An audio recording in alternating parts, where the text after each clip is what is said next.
शरणं गच्छामि धम्मं शरणं गच्छामि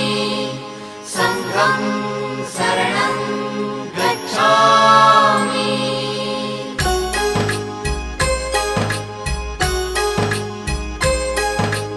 बुद्धं शरणं गच्छामि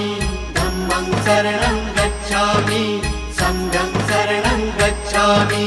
त्यागमूर्ती तू शांत चित्त तू योग रूप संसारी दया प्रेम अन मानवतेचे प्रतीक तुझी ईश्वरी सिद्धमूर्ती सिद्धार्थ गौतम सकलांचा स्वामी